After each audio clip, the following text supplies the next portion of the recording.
오늘은 감사의 신비, 감사의 신비라는 제목으로 함께 말씀을 나누도록 하겠습니다. 이번 여름 제가 조금 쉴 때 뭐 수련회나 이런 거 다 끝나고 쉴 때쯤에 제가 갑자기 발바닥이 너무 아픈 거예요. 그래서 발바닥이 왜 이렇게 아플까? 증상을 보니까 소위 족저근막염이라고 하는 이렇게 막 발바닥에 근막에 염증이 생긴 그런 거래요. 그래서 이런 것들을 어떻게 하면 없앨까 굉장히 불편하더라고요. 그렇게 큰 병은 아니지만 계속 모든 거 할 때마다 신경 쓰이고 불편하고 막, 그래서 제가 유튜브에 검색을 해봤어요. 족저근막염 예방법, 마사지법, 어떤 막 그 쉬는 내내 그 족저근막염 박사가 됐습니다. 족저근막 박사학위를 받아가지고 제가 굉장히 이렇게 좀 많은 걸 알게 됐어요. 그런데 그 다음부터 유튜브에 들어가면 항상 따라오는 유튜브의 내용이 뭐예요? 당신의 발바닥 건강하신가요? 뭐 이런 것들이 계속 뜨는 거예요. 계속 그리고 막 족저근막의 뭐 비밀, 뭐 인체의 비밀, 생로병사의 머시기 이러면서 계속 건강 발바닥, 그리고 들어갈 때마다 발바닥에 유튜브에 떠 있는 거예요. 이런 것을 보면서 이 알고리즘이라고 하는 것이 내가 뭘 원하고 내가 뭘 추구하는지를 다 알려주는 게 마치 그런 것 같은 거예요. 제가 일터의 삶이라고 하는 상공부를 작년에 말했습니다. 진행하는데 제가 그때 당시에 평소에 관심도 없던 재테크나 돈, 물질 사용하는 거, 직장 생활, 또 주식에 관한 것들을 검색해서, 왜냐하면 제가 그런 거에 대해서 좀 무지하다 보니까 이렇게라도 간접적으로 좀 알아서 이렇게 일터의 삶을 강의를 해야겠다 해가지고 검색을 하고 본 적이 있었어요. 그 다음부터 맨날 당신의 돈 안전하신가요? 2시간 만에 몇만 원 버는 법, 이렇게 계속 뜨는 거예요. 아니 목사의 유튜브에 계속 돈 어디에 투자해라, 당신 지금 그 돈 다 잃어버린 겁니다, 막 이런 것들 하면서 아직도 통장에 넣어놓나요? 여러분 이런 것들이 계속 뜨는 걸 보면서 내 삶에도 알고리즘이 존재하겠구나. 내가 추구하는 것이 계속 알고리즘으로 뜨는 거예요. 연예인 좋아하면 연예인들이 계속 뜹니다. 저는 영화 좋아하니까 제가 사실 지배적으로 그런 설교나 찬양 이런 것들이 많이 뜹니다. 그렇지만 그 와중에도 스포츠 또는 영화 또는 저희가 이제 관심 있어 하는 분야 같은 것들은 계속 뜨는 거예요. 그래서 이런 것들이 계속 내 삶 가운데 떠 있는 것을 보고 내 삶에도 알고리즘이 분명히 있겠구나라는 것들을 느끼게 됩니다. 아니나 다를까 제가 그런 것들을 좀 보게 돼요. 우리의 삶에도 딱 확연히 드러나는 알고리즘이 있어요. 내가 만약에 불평하는 사람이라고 칩시다. 그럼 신기하게 계속 불평하는 일들이 생기고요. 알고리즘 뜨듯이 계속 내가 불평하는 사람들과 나누고 있는 거예요. 불평하는 사람들과 수근수근 대고 있는 거예요. 내 삶의 알고리즘입니다. 계속 뜨는 거예요. 계속 보여지는 거고 계속 그런 사람들이 눈에 보이는 거예요. 이게 우리의 삶의 알고리즘이죠. 근데 그 반대의 경우도 있죠. 힘들지만 감사하게 되면 계속 감사하는 일들. 왜냐? 이 힘든 일도 감사한데 저걸 감사 못해요? 그것도 감사하게 되는 거예요. 이것도 감사하고 저것도 감사하고. 결국에는 둘러보면 항상 감사하는 사람들과 같이 무리를 짓고 있고 그 사람과 대화 나누고 있고 감사와 감사가 만나니까 또 감사하고 있는 거예요. 아니 내 삶에 알고리즘이 있는 거예요. 보니까 내가 어떤 사람이냐에 따라서 어떤 사람과 함께하고 있고, 내가 어떤 사람에 따라서 어떤 말을 상대방과 하고 있고, 내가 어떤 사람이냐에 따라서 내 삶에 그런 일이 일어나는가. 내 삶도 알고리즘이 있는 것 같습니다. 이런 알고리즘이 참 무섭게 따라오는 것을 보고 오늘 말씀을 좀 이렇게 바라볼 수가 있었습니다. 빌립보서라고 하는 성경은요, 빌립보라고 하는 도시에다가 편지를 썼습니다. 사도 바울이 빌립보라고 하는 교회의 성도들에게 썼는데, 이런 빌립보는요 별명이 붙어있는 도시였어요. 작은 로마다. 로마의 영광에 그 작은 버전이 빌립보다 이렇게 불릴 정도로 자부심이 강한 나라였어요. 왜냐하면 로마에서 나름대로 공을 세웠던 장교들, 군인들, 나름대로의 나라에 헌신했던 퇴역구인들이 모여 살던 곳이 빌립보였어요. 그러니 얼마 그들이 내가 왕년에 이런 얘기를 하면서 자부심이 강했겠습니까? 그런데 그런 자부심 이면에 어떤 게 이 도시를 딱 잡고 있었냐? 엄격한 질서, 숨쉬기 어려운 비교, 사회적인 압박이 그 도시를 딱 잡고 있었던 거예요. 그러니까 워낙에 찬란했던 영광을 받던 사람들이 모여 살다 보니까 그 사람들끼리도 비교하게 되고 그들의 자녀는 오죽했겠습니까? 자녀들도 숨 못 쉬고 살아가죠. 그런 성도들이 모여 살던 곳이 빌립보 교회였습니다. 그럼 우리나라로 치면 대치동 아세요? 대치동 관련된 다큐를 한번 본 적이 있었는데, 그 자녀를 통하여 영광 하나를 얻기 위해서 이 엄마가 그 앞에다가 캠핑카를 빌려가지고 데리고, 왜냐? 잠시 쉬는 그 시간이라도 이 아이를 갖다가 케어를 해야 돼요. 그래가지고 케어하고 바로 그 다음 강의를 들으러 가야 되고 하니까 이 아이 한 명을 좋은 대학, 좋은 직장, 세상적으로 성공시키기 위해서 그 영광을 보기 위한 이 그 부모들에게 헌신, 돈은 얼마나 많이 쏟아부어요. 여러분 쉬는 장소가 없어가지고 캠핑카를 빌린대요. 그 잠시 쉬는, 대치동 워낙 비싼 곳이다 보니까 휴식 공간이 없는 거예요. 그리고 그 짧은 시간을 활용해야 되니까, 그래서 거기 있는 사람들은 그냥 하루에 한 번씩 계속 딱지를 뗀대. 차를 대놓고. 그게 더 싸다는 거예요. 그 주변에다 뭘 잡는 것보다. 여러분 그렇게 살아가는 곳이 대치동입니다. 그런데 그 영광을 맛봤던, 그 로마의 영광을 맛봤던 사람들이 이제 은퇴하고 나서 모여 살던 곳이 빌립보예요. 그러니 거기에 남아 있는 그 숨막히는 비교와 숨막히는 그런 어떤 그 나름대로 영광을 위한 몸부림들이 얼마나 심한 곳이었겠습니까? 그곳을 향하여서 사도 바울이 편지를 썼어요. 근데 편지 쓴 사람은 사도 바울인데, 사도 바울은 빌립보가 얼마나 나름 비싼 땅이겠어요. 뭐 대치동 같은 곳이니까 비싸고 멋진 곳이었는데 거기에 살고 나름대로 그 자기 먹고 살 수 있는 그런 걱정도 안 하고 영광 하나 다시 보기 위해서 노력하는 사람들이 사는 그곳의 사람들에게 편지를 썼어요. 감옥에 갇혀 있는 사람. 그런데 최악의 환경 가운데 있었던 바울이 그렇게 나름대로는 남들이 보기에는 그 찬란한 영광 하나 바라보고 뛰어가는 그 사람들을 향하여서 권면하는 거예요. 오히려 지금 사도 바울이 갇혀 있는 게 아니라 심리적으로 비교 가운데 갇혀 사는 사람, 이 빌립보 교회 성도들을 향하여서 너희 좀 자유해라, 기뻐해라, 감사해라, 이렇게 얘기를 하고 있는 거예요. 참 대단한 것 같아요. 사도 바울은 자기가 갇혀 있고, 요즘 같은 그런 그 구치소 같은 데가 아니에요. 요즘 같이 모든 걸 다 먹여주고 인권이 보장된 이런 어떤 범죄자에게도 인권이 있다라고 하는 이런 법들이 있지도 않은 때의 감옥입니다. 얼마나 비참한 그런 취급을 받으면서 편지를 썼겠어요. 그런데 지금 그렇게 살아가고 있는 빌립보 교회 성도들에게 편지를 쓰는데 너희 지금 자유롭지 못해. 제발 기뻐하고 감사하며 살아라. 오히려 그렇게 기뻐하라, 감사하라. 사실 이게 바울이 할 얘기는 아니죠. 그런데 어떻게 바울은 이런 상황 속에서도 훨씬 더 자유로워 보이는 사람들에게 그렇게 이야기할 수 있을까? 그래서 오늘 바울의 이 말씀을 통해, 바울이 한 이 성경의 말씀을 통하여서 감사의 신비에 대해서 같이 살펴보면 좋겠습니다. 자, 우리 같이 본문의 6절 말씀을 함께 읽어보기를 원합니다. 함께 읽겠습니다. 아무것도, 아멘.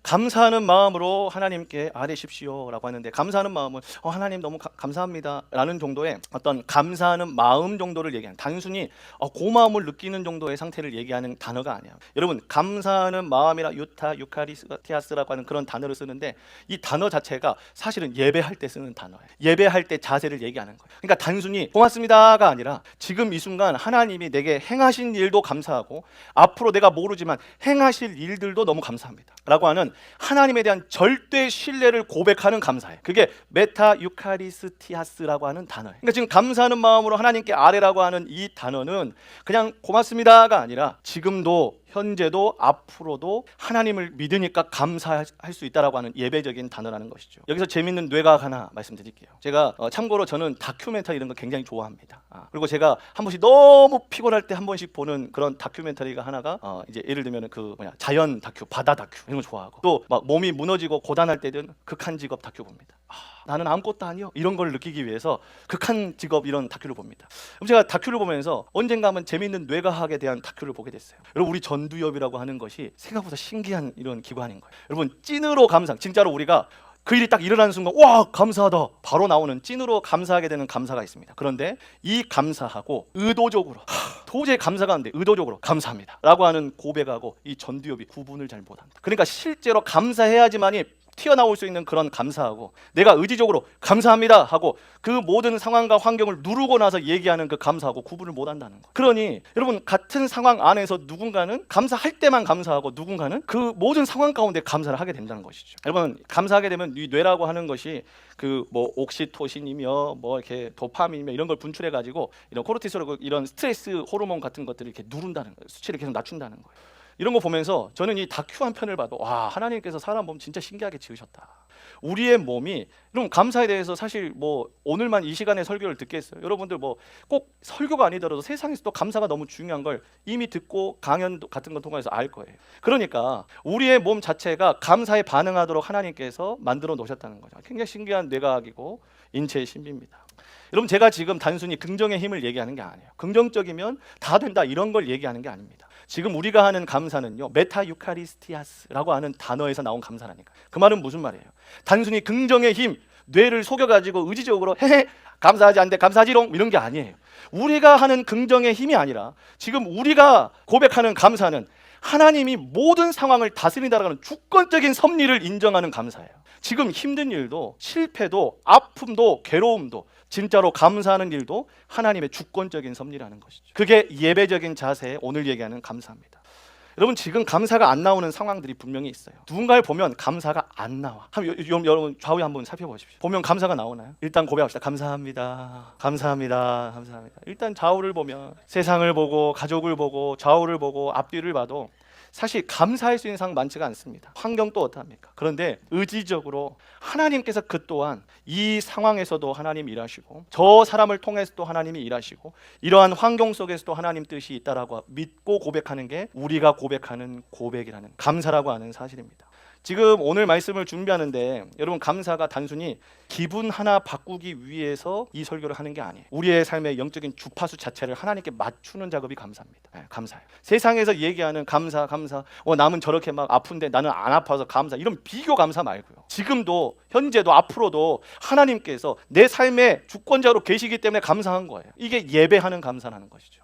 여러분, 주파수를 잘 맞췄던 성경 인물 기억하시죠? 다니엘은 성경에서 아예 고백합니다.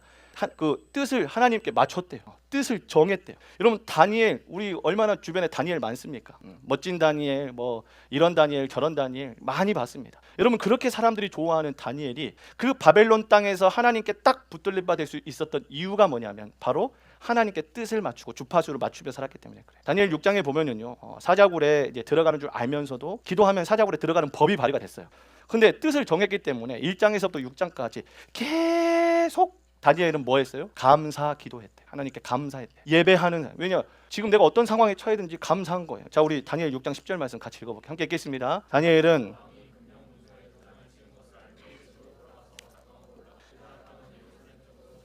그는 늘 하듯이 하루에 3번씩 그의 하나님께 무릎을 꿇고 기도하며 감사를 드렸다. 아멘. 여러분, 뜻을 정한 게 뭐예요? 지금 자기의 삶의 주권자 누구예요? 하나님 살아계시니까 내가 지금 이 순간 이거 안 먹고 굶어도 주님의 영광이 되고, 내가 지금 이 순간 하나님께 영광 올려드리고 예배하고 기도하게 됨으로써 사자굴에 들어가도 하나님께 영광이 된다라고 하는 신뢰가 있었다는 거예요. 그러니까 그의 삶 가운데 계속 그걸 신뢰하는 감사가 있었어요. 감사. 여러분, 제가 적용 한번 해봤어요. 만약에 제가 신앙생활 열심히 했는데 바벨론에서 나 죽이겠대. 그럼 제가 주님한테 이렇게 기도할 것 같아요. 주님, 제가 순종한다 했잖아요. 여러분, 제가 하나님께 순종함으로 만약에 바벨론에서 주던 밥을 안 줘. 저는 이게 사자굴보다 무서웠어요. 밥을 안 줘. 이제 먹을 거 안 준대. 너무 무서운 거예요. 그럼 제가 바로 원망이 나올 것 같은 거예요. 하나님, 제가 순종까지 했는데, 내가 하나님 뜻대로 산다고 그렇게 얘기를 했는데 도대체 나한테 왜 이러세요? 나를 진짜 굶어 죽게 하시려고 그러시는 겁니까? 나한테 왜 이러세요? 제 안에도 바로 그런 원망이 나올 것 같은 거예요. 그런데 다니엘은 뭘 해도 주님을 믿는 거예요. 자기를 굶겨도 주님을 믿고요. 안 먹이셔도 주님을 믿고요. 심지어 사자굴에 집어넣고 사자밥이 되게 하셔도 주님을 믿는 거예요. 그래서 감사했다는 거예요. 감사. 여러분, 바울의 삶을 보니까 뭐 같은 감사인 것 같지만 크게 2가지의 감사의 분위기가 있는 것을 볼 수 있습니다. 먼저 첫 번째로 우리 본문 5절 말씀 같이 읽어보겠습니다. 함께 읽겠습니다. 관용을 모든 사람에게 알리십시오. 감사, 기쁨을 선포한 다음에 이 바울이 크게 2가지를 언급합니다. 관용을 사람들에게 알게 하는 것과 주님의 가까우심에 대해서 얘기하고 있었어요. 여러분, 주님 가까이 왔다. 여러분, 이것은 우리가 이렇게 좀 바라볼 수 있어요. 자, 주님이 이제 가까이 오셨다라는 것은 소위 말해서 종말론적인 신앙이에요. 주님이 이제 우리는 주님의 다시 오심을 기다리는 사람들이기 때문에 주님이 다시 오신다, 주님이 오실 날이 가까웠다라는 것은 굉장히 종말론적인 신앙입니다. 그런데 나중에 일어난 일로 취급해서는 안 되는 것이죠. 그래서 또 어떠한 신앙이 있냐? 바로 지금 내 곁에 계시다라고 하는 임재의 신앙이 있습니다. 주님이 그때 다시, 언젠가 다시 오시겠지만 그때 일어날 일이 아니라 지금도 내 삶에 임재하고 계신다라고 하는 임재 신앙이 있다는 것이죠. 여러분, 감사라고 하는 게 멀리서 가져오는 게 아니에요. 이미 내 곁에 계시는 그 주님의 임재를 발견하는 거예요. 지금 내 삶 가운데 계속 하나님의 임재가 있다는 것을 발견하는 거예요. 여러분, 이게 바로 임재의 신앙입니다. 임재의 신앙. 자, 여러분, 감사한 마음으로 주님이 나와 함께 하신다라고 하는 이러한 손길을 느끼면서 살아가는 이러한 관점으로 우리의 평범한 일상을 보기 시작하면요, 놀라운 일들이 일어나게 되는 것이죠. 와, 이것도 은혜구만. 이것도 은혜야. 그리고 이것도 당연한 게 아니구만. 엄청난 은혜고. 내 삶에 이렇게 하신 것이 정말로 하나님의 은혜였구나. 이게 우리의 삶 가운데 하나님께서 계속 내 삶에 이렇게 개입하셨다라고 하는 임재 신앙을 가지고 내 삶을 바라보기 시작하면 계속 발견하는 거예요. 내 삶에 이렇게 하신 거 정말 하나님 은혜구나. 내게 이런 삶을 주신 거 감사하다. 나는 내 뜻은 이렇게 되길 원했는데 하나님께서 나를 이런 길로 가게 하심으로써 이렇게 하시려고 하신 일이었구나. 내 삶에 계속 발견되는 거예요. 주님이 계속 나와 임재하시고 함께 하신다라는 걸 발견하는 거예요. 여러분, 이것이 바로 발견되어지는 감사입니다. 제가 좋아하는 단어, 이런 말이 하나 있어요. 숨은 은혜 찾기다. 우리는 항상 너무 감정적인 은혜에 매여 있을 때가 있어요. 그래서 은혜 받았어? 라고 하는 물어보는 기준이 뭐예요? 떠르르르르르르. 요것이 흘러야 은혜예요. 여러분, 우리가 감정적인 은혜에 너무 매여 있는 거예요. 왜냐하면 사실 은혜라고 하는 것 자체가 감정적인 요소도 포함시키지만 그 외에 생각보다 굉장히 많은 것들을 포괄하는 것들이 은혜이기 때문에 그래요. 우리의 삶 가운데 사실 여기까지 인도하신 거, 또 내 삶을 이렇게까지 살게 하신 거, 이 사람을 만나게 하신 거, 또 이걸 피하게 하신 거, 가게 하신 거, 멈추게 하신 거, 서게 하신 거, 이런 것들을 주님 앞에서 살펴보기 시작하면은 우리의 삶 가운데 숨어있는 은혜들이 굉장히 많다는 것이죠. 꼭 눈물을 흘려야 하지만 여러분, 은혜가 없는 게 아니에요. 자, 가장 판단하기 좋은 수련회 같은 거 생각해 봅시다. 저는 그런 얘기를 듣게 될 때가 있었어요.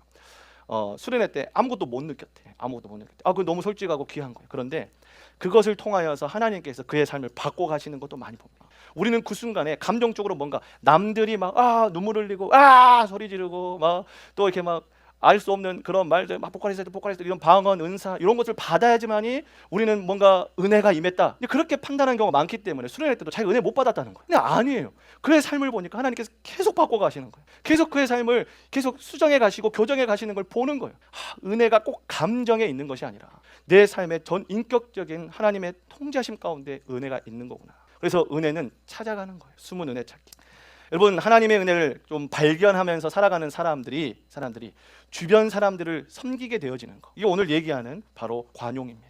하나님의 은혜를 먼저 발견한 사람들이 그 주변에 섬길 수밖에 없는 것을 오늘 방금 읽었던 본문에서 관용이라고 설명해. 너희들의 관용을 알게 해라. 주변이 그 관용을 느끼게 해라. 먼저 사랑을 받은 자로, 먼저 그 사랑을 받은 자, 아는 자로서 그 섬김을 주변에 함으로써 주변에서 너희들의 관용을 알게 해라. 저는 이런 거 보면서 그런 걸 느껴요. 여러분, 섬김 누가 하는 줄 아십니까? 있는 자가 하는 게 섬김이 아닙니다. 더 많이 가진 자가 하는 게 섬김이 아니에요. 그 은혜를 아는 자가 섬기는, 그 은혜를 발견한 자가 섬기는 것.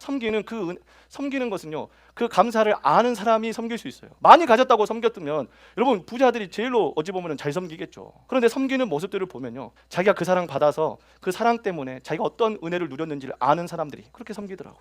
여러분, 감사를 발견하시길 주님의 이름으로 축복합니다. 두 번째로 우리 본문 4절 말씀 같이 읽겠습니다. 함께 읽겠습니다. 주님 안에서 기뻐하십시오. 아멘. 강력하게 명령합니다. 항상 기뻐하고, 다시 말하니 기뻐하십시오. 여러분, 감옥에 갇혀 있는 사람이 자유한 사람들에게, 이미 누리고 있는 사람들에게 기뻐해라라고 명령합니다. 이건 감정의 호소가 아니에요. 감사는 감정이 아닙니다. 여러분, 지금 사도 바울이 감사를 결정한 것은 조건이 아닙니다. 내가 감옥에서 나갈 수 있기 때문에 감사합니다. 내가 안 잡혀서 감사합니다. 내가 오늘도 잡혀가지고 재판을 받았는데 혐의 없음으로 풀려나서 감사합니다가 아니라고요. 지금 사도 바울의 감사는 결단입니다. 내가 감사하기로 결단했다는 거예요. 그래서 오늘도 명령합니다. 기뻐해라. 그리고 다시 말하니까 기뻐해라고 명령을 하는 거예요. 여러분, 감사는 결단하는 겁니다. 감사는 결단하는 거예요. 여러분, 우리의 감사도 조건이 아니라 결단입니다. 결단이에요. 이 결단한 사람의 감사, 이 사탄이 가장 두려워합니다. 이유가 뭐냐면 원수들이 나름대로 우리를 하나님과 이 거리를 두게 하기 위해서 얼마나 노력들을 많이 합니까? 그래서 하나님의 손에서 벗어나게 하기 위해서 이제 상황도 엎어놓고 환경도 엎어놓고 관계도 막 공격을 해요. 그러면 왜냐하면 삶 가운데 감사가 없어지잖아요. 그런데 감사가 없어지게 되고 막 불평, 불만하고 막 투정하고 수군수군 대고 그래야 되는데, 그런 상황 가운데서도 감사하기 시작하고 결단해서 그런 상황 가운데서도 투정 부리기에 충분한 상황에도 불구하고 감사하기 시작하면 사람들이 더 이상 들어갈 틈이 없습니다. 일반적으로 넘어지는 거에 있어서 넘어지지 않으면, 일반적으로 하는 공격에 넘어지지 않으면 사단도 할 도리가 없는 거예요. 저는 우리 새벽나에게 모든 공동체 여러분들, 사단을 당황스럽게 하는 그러한 여러분 되길 주님의 이름으로 축복합니다. 사도 바울의 감사를 표현하자면 돌파하는 감사. 상황에 계속 맞춰가지고 감사하는 게 아니라, 조건에 맞춰가지고 하는 감사가 아니라 상황을 뚫어버리고 조건을 돌파하는 감사였다는 것이죠. 여러분, 환경 따라 감사하기 시작했다 칩시다. 여러분, 환경 따라 감사하기 시작하면 환경에 맞춰서 계속 감사하니까 우리는 환경의 종이 되어 있겠죠. 좋은 환경에서는 감사합니다. 그렇지 못한 상황에서는 또 투정 부리고. 그런데 상황과 상관없이 결단으로 감사하기 시작하면 오히려 그 환경을 다스립니다. 왜요? 안 좋은 환경도 끌고 가버리니까. 나를 힘들게 하는 환경도 돌파해버리니까. 여러분, 바울은 감옥이라는 환경에서도 감사했습니다. 여러분, 그러니 그 어떤 환경이 이 바울을 잡는다 해도 불평을 하겠습니까? 그냥 감사하는 것이죠. 저는 그 말씀을 준비하면서 손양원 목사님이 참 돌파하는 감사가 있으시다라는 것들을 느끼게 되었습니다. 여러분, 손양원 목사님의 스토리는 우리가 익히 잘 알고 있었습니다. 여러분, 자기의 아들 둘을 갖다가 어떤 이 공산당원 눈이 뒤집혀서 사상에 미쳐가지고 이제 기독교 사상을 가지고 오는 사람들을 갖다가 소위 말해서 이제 사람들 보는 앞에서 이제 그 인민 재판 같은 걸 해버린 거예요. 그리고 그 자리에서 막 뭐 이렇게 아니다라고 해. 근데 막 그렇게 할 수 없으니까 총으로 쏴서 이제 나름대로 자기는 재판했다는 것이죠. 그래서 총살을 시켜버립니다. 아들 둘을 갖다가. 여러분 만약에 제가 현이하고 민이하고 어디서 맞고 들어와도 제가 가만히 안 있을 것 같아요. 아시죠? 저 벌교 출신인 거. 주먹이 천천히 보여요. 안 믿으신 분들은 따로 이렇게 저 여러분 제가 가만히 있겠습니까? 우리 아들을 때려? 우리 아들을 때려? 저라도 가만히 안 있을 것 같아요. 저라도. 그런데 쏴서 죽여버렸어요. 여러분 실제로 손양원 목사님께서 저 멀리서 저 이 관을 메고 이게 자기 아들의 시체 이렇게 막 대충 이렇게 막 메고 사람들이 메고 막 울면서 막 교회로 오는 거예요. 이런 손양원 목사님이 처음에 소식을 못 들었다가 또 오는 것을 보고 누군지를 몰랐다는 거 처음에. 근데 와서 안 거예요. 자기 아들들인 거. 여러분 손양원 목사님도 사람이기 때문에 그 자리에서 거의 실신하다시피 하셨대요. 여러분 그 충격이 오죽하겠습니까? 여러분 사람이니까 당연히 정말 이런 상황에서 정말 자기가 죽었으면 죽어 자기 아들 귀한 자식을 죽었다는 거예요. 얼마나 끔찍합니까? 얼마나 괴롭습니까? 그 마음을 헤아리려 해도 헤아릴 수가 없습니다. 근데 원망할 대상이 지금 현재 있어요. 근데 그 대상을 찾아가서 손양원 목사님께서 그 대상을 향하여서 그렇게 하잖아요. 내가 너를 용서하는 것뿐만이 아니라 나의 양자로 삼겠다. 내가 먼저 그 사랑을 받았기 때문에 나 같은 죄인을 사랑하셔서 나를 양자 삼아주신 그 하나님의 은혜를 내가 알기 때문에 내가 너 인간적인 마음으로는 용서가 안 되지만 내가 그 사랑을 먼저 받은 자로서 사랑하고 싶다. 그러면서 돌파하는 감사를 하기 시작합니다. 그래서 우리가 흔히 알고 있는 손양원 목사님의 9가지 감사가 바로 여기서 나왔습니다. 하나씩 살펴보면 좋겠습니다. 첫째, 나 같은 죄인의 혈통에서 순교의 자식이 나오게 하셨으니 하나님께 감사합니다. 돌파한 거예요. 현재 상황을 돌파한 거예요. 둘째, 허다한 많은 성도들 가운데 어찌 이리 보배로운 보배들을 주께서 내게 맡겨주셨는지 그 점 또한 주님께 감사합니다. 돌파한 것. 셋째, 삼난 삼녀 중에 가장 아름다운 두 아들 장자와 차자 첫째와 둘째를 바치게 된 나의 축복을 하나님께 감사합니다. 누가 봐도 저주고 누가 봐도 비참한 일인데 돌파한 거예요. 넷째, 한 아들의 순교도 귀하다거늘 하물며 두 아들의 순교이요 하나님 감사합니다. 돌파한 거예요. 여러분 그 둘을 잃은 아픔 슬픔 오죽하겠습니까? 하나를 잃어도 아픈데. 다섯째, 예수 믿다 누워 죽는 것도 큰 복이라거늘 하물며 전도하다 총살 순교 당하며 하나님 감사합니다. 말도 안 되는 돌파가 있습니다.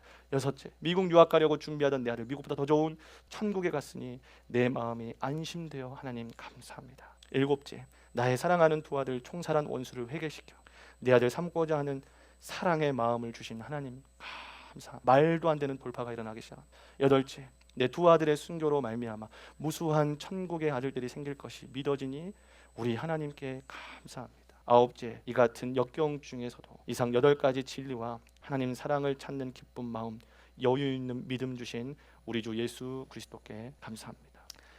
여러분 정말 이런 고백을 보게 되면 절절하죠.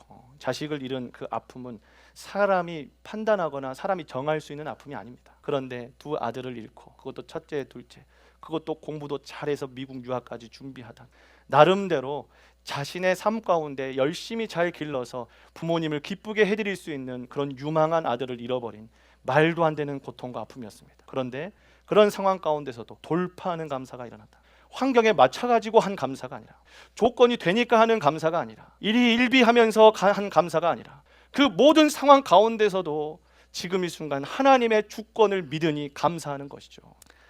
여러분 사도 바울도 감사를 선포하며 오히려 자존심 강하고 담대하고 자유로워 보이는 빌립보 성도들에게 결단을 촉구합니다. 감사해라, 감사해. 오늘 말씀을 좀 적용하려고 합니다. 여러분 우리 삶 가운데 이 감사가 예배가 되어야 합니다. 삶 가운데. 그러기 위해서 우리의 삶 가운데 아주 작은 것부터 감사가 훈련되어야 해요. 왜냐하면 우리의 본능, 죄된 본능 자체가 기본적으로 힘든 거 불평하게 되어 있습니다. 여러분 그걸 정죄하는 게 아니에요. 불평하는 걸 정죄하는 게 아니라 우리의 삶은 어쩔 수 없이 죄된 본성을 가지고 있기 때문에 불평하게 돼 있어요. 하지만 그걸 돌파하는 훈련을 하는 것이죠. 그래서 오늘 제가 적용하기 위해서 2권의 노트를 가져왔습니다. 예쁘죠? 제가 오늘 여러분들에게 이 2권의 예쁜 감사 노트를 모두에게 다 나눠드리도록 하겠습니다. 몇몇 지체들은 뭐요? 또 숙제요? 막 이렇게 생각하는데 아니에요. 여러분 잘 들어보십시오. 여러분 이 감사 노트 여러분들에게 모두에 다 전해드리는 이유는 여러분들이 이 2가지 노트의 이제 성격을 알고 여러분들이 훈련하셨으면 좋겠어요. 자, 먼저 그린 노트입니다. 그린 노트는 뭐냐? 여러분 제가 오늘 말씀 가운데 발견되어지는 감사가 있었어요. 그러니까 우리 삶 가운데 일상 속에 이미 있지만 감사하지 못했던 것들이 있다고. 여러분 그러한 소소한 감사들을 이 그린 노트에다가 우리가 적어가는 것이죠. 주님, 숨 쉴 수 있어서 감사합니다. 아주 기본적으로 나눌 수 있는 동역자 있음에 감사합니다. 기도할 교회 있음에 감사합니다. 먹을 밥이 있어서 감사합니다. 그 전에는 감사하지 못했던 것들 있잖아요. 나는 왜 외식을 못할까? 매일 저녁마다 특별 예배 들어가지고 저녁 늦게까지 놀지도 못해. 막 이런 불평에서 이제는 그 감사가 소소한 감사로 찾아나가는 거. 안전하게 출근했다가 학교 갔다가 돌아오게 하심도 감사합니다. 주님, 오늘 이런 커피 한 잔의 여유를 주셔서 감사합니다. 추운 날에 따뜻하게 들어와 있을 수 있어서 감사합니다. 봄이 오는 것 같습니다. 길가에 핀 꽃을 보니까 감사합니다. 말씀 읽고 있어서 감사합니다. 함께 웃고 나눌 수 있는 동역자가 있어서 감사합니다. 오늘 아침에서 일어날 때 호흡을 주셔서 깨어나서 내가 오늘 하루를 살게 하심도 감사합니다. 배려를 받음에 감사합니다. 내가 배려할 수 있음에 감사합니다. 들을 수 있음에, 볼 수 있음에, 말할 수 있음에, 오늘도 살 수 있음에 감사합니다. 여러분, 너무 당연한 거지만 우리 입술로 고백하지 못했던 그런 너무나도 당연한, 여러분 MBTI로 치자면 F 같은 감사예요. F 같은 감사. 주님, 너무 감사합니다. 저녁에 노을 우울한 게 아니라 주님, 노을 너무 아름답다. 감사합니다. F적인 감사. 여러분, F적인 감사도 있다면 T적인 감사도 있어야지. 돌파하는 감사입니다. 여러분, 감사하기 어려운 내용들을 적어가면서 그것을 감사해보는, 도전하는 감사입니다. 발견하는 감사고 돌파하는 감사. 여러분이 핑크 감사? 하여튼 핑크 노트는 T적인 감사죠. 내 상황에 그러고 나는 그게 납득이 안 가지만 그걸 돌파하는 걸. 주님, 내가 누군가가 너무 미운데 감사하게 해주십시오. 내가 너무 죽이고 싶은데, 너무 그런 거 적으면 또 데스노트 됩니다. 그러니까 막 빨간색 데스노트 안 됩니다. 여러분, 이건 데스노트가 아니에요. 여러분, 살리는 거예요. 하여튼가 여러분, 주님, 내가 너무 미운데 감사하게 해주십시오. 돌파해야 될 것 같아요. 주님, 내가 정말로 이 재정적인 문제가 안 풀리는데 주님 감사합니다. 하나님께서 내 삶에 돈이 이렇게 부족하지만 주님의 채우심을 경험할 수 있는 빈자리를 내어주신 거 감사합니다. 돌파하는 거예요. 돌파하는 거. 주님, 내가 이 진로가 어떻게 나아갈지 막막하니까 인도하실 주님 보게 하시니 감사합니다. 내가 누군가에게 예를 들어서 피드백을 받고 혼이 났어. 주님, 그걸로 인하여 나 성장케 하심에 감사합니다. 돌파하는 거예요. 예상치 못한 변수로 내 삶이 계속 같은 일만 있어서 매너림에 빠질 뻔했는데 내 삶에 예상치 못한 변수로 새로운 긴장과 활력 주셔 감사합니다. 돌파하는 거예요. 돌파하는 거예요. 너무 아프지만 아프니까 더 생명의 주관자인 주님 바라보게 하시니 감사합니다. 남들보다 뒤처진 것 같은 그런 불안감 속에서도 주님과 함께 그 속도에 맞춰 가게 하시니 감사합니다. 돌파하는 거예요. 돌파하는 거. 여러분, 그래서 저는 오늘 이 두 가지의 노트를 여러분들에게 모두 다 드리고 싶습니다. 그래서 일상의 너무 자연스러운 감사부터, 그리고 내가 도저히 감사할 수 없는데 돌파하는 감사까지 여러분의 삶 가운데 이것을 통하여 훈련되어지길 주님의 이름으로 축복합니다. 숙제 아닙니다. 숙제 아니에요. 물론 여러분들이 같이 마음이 좀 이렇게 하나님 주시면은 예를 들어서 적은 거 가지고 찍어가지고 이렇게 인증도 하고 그럴 수도 있습니다. 하지만 여러분의 개인의 훈련이기 때문에 여러분 개인에게 맡기도록 하겠습니다. 또 큐티책 같이 또 새 책 컬렉션 중에 하나 꽂아놓지 마시고 여러분들 이것을 꼭 사용해서 너덜너덜하게 여러분 사용하시기를 주님의 이름으로 축복합니다. 자, 말씀의 결론을 내리겠습니다. 여러분, 이 시간 가슴에 손을 얹고 다 가슴에 손 얹어주십시오. 여러분 인간적으로 한번 여러분 자신을 돌아보십시오. 나는 어떤 사람인가? 한번 정직하게 한번 물어보십시오. 내가 불평하는 사람인지 아니면 그럼에도 불구하고 감사하는 사람인지. 저도 이것을 해보니까 바로 나오더라고. 저도 목사니까 당연히 감사하는 삶을 살 줄 알았지만 분야별로 깊이 생각해 보니까 나도 참 불평불만이 많은 사람이구나 라는 것들을 느끼게 됐어요. 여러분, 우리 얼마나 불평할 게 많은지 모릅니다. 여러분, 솔직히 말하면 우리 교회만 봐도 그래요. 여러분 교회에 속해 있기 때문에. 여러분, 교회가 우리 마음에 다 만족스러울 수 있겠습니까? 우리 마음 가운데 교회를 바라보면 교회가 왜 이래? 목사를 바라보면 목사님이 왜 이래? 목장을 바라보면 목장은 왜 이래? 목자는 왜 이래? 이 사람은 왜 이렇고 저 사람은 왜 이래? 여러분, 그거 당연한 겁니다. 우리가 부족한데 그게 당연한 거죠. 그런데 여러분, 그거 꼭 기억하십시오. 여러분, 가슴에 딱 손어놓고 여러분, 이것도 기억하십시오. 그런 같은 상황에서도, 같은 환경에서도, 같은 부족함을 느끼고 같이 힘들어하면서도, 같은 어려움 속에서도, 또는 더한 어려움 속에서도 감사하는 사람도 있어요. 감사하는 사람도 있어요. 나는 어떤 사람입니까? 환경에 맞춰서 감사할 건 감사하고, 나에게 좋을 건 감사하고, 내가 힘든 건 불평하고. 여러분, 오늘 우리의 마음 가운데 내가 어떤 사람인지를 정직하게 점검하시고, 오늘 하나님께서 우리에게 말씀하시는 감사가 예배가 되어지는 삶의 감사가 시작되길 주님의 이름으로 축복합니다. 그럼 본문 손 내리시고 본문 7절 말씀 같이 읽겠습니다. 함께 읽겠습니다. 그 사람의 헤아림을 뛰어넘는 아멘. 감사가 우리를 지키는 방법이셨어요. 주님께서는 감사를 통하여 우리를 지켜오셨습니다. 감사하면 언어가 바뀌고 언어가 바뀌면 관계가 바뀌어요. 말 이쁘게 하는 사람 주변에 사람이 있죠. 여러분 관계가 바뀌면 사람이 바뀌는 거예요. 사람 바뀌면 인생 바뀐 겁니다. 여러분 하나님께서는 우리를 그렇게 지켜오셨어요. 감사함으로 하나님 앞에 고백하며 나아갈 때 하나님께서 말할 수 없는 평안과 평화로 우리를 지켜오셨다라고 성경은 이야기하고 있습니다. 여러분 불평하면은요 우리의 삶의 알고리즘 계속 불평합니다. 계속 불평할 일들밖에 없죠. 그런데 여러분 감사하면 우리의 삶의 알고리즘도 감사로 계속 바뀌는 거예요. 제가 이 얘기를 할까 말까 고민했는데 여러분 저 관상 안 믿습니다. 근데 때론 믿을 수밖에 없는 상황들을 경험해요. 여러분 참 지금 뭐 얼굴이 잘생기고 예쁘고의 얘기가 아니라 어떤 얼굴을 판단하는 것도 아닙니다. 뭐 목사님이 얼평이야? 아니, 절대 아닙니다, 여러분. 제 얼굴 어떻게 사람 얼평합니까? 근데 지금 제가 하는 얘기는 뭐냐면 진짜 감사하는 사람은요 얼굴이 진짜 밝아요, 여러분. 여러분 그 제 나름대로 사람 굉장히 많이 보고 사는 사람입니다. 사람을 굉장히 가까이에서 교제하고 굉장히 가까이에서 상담을 생각보다 많이 하는 사람이에요. 그런데 여러분 볼 때마다 느끼는 것 중에 하나가 뭐냐? 저 관상 안 믿는데 때로는 진짜 관상 있는 거 아니야 싶을 정도로 그 삶에 감사가 있고 은혜가 있고 진짜로 그러한 매 순간에 하나님 앞에 반응하는 사람 얼굴 밝더라고요, 여러분. 얼굴 밝아요. 여러분 제가 밖에서 어떤 그 사람을 딱 보는데 왠지 저 사람 권사님 같아. 맞춰요, 보통 보면 맞춰. 뒤에서 권사님 이렇게 부르고.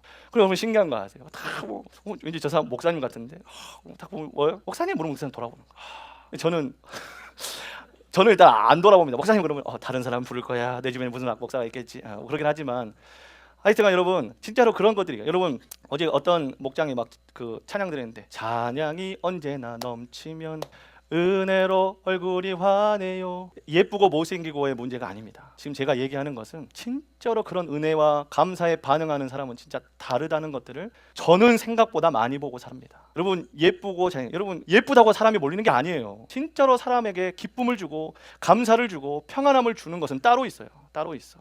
그런 사람 되길 주님의 이름으로 축복합니다. 축복합니다, 여러분. 불평하는 사람이 되지 마시고 하나님께 감사가 예배가 되어지는 사람이 되길 주님의 이름으로 축복합니다.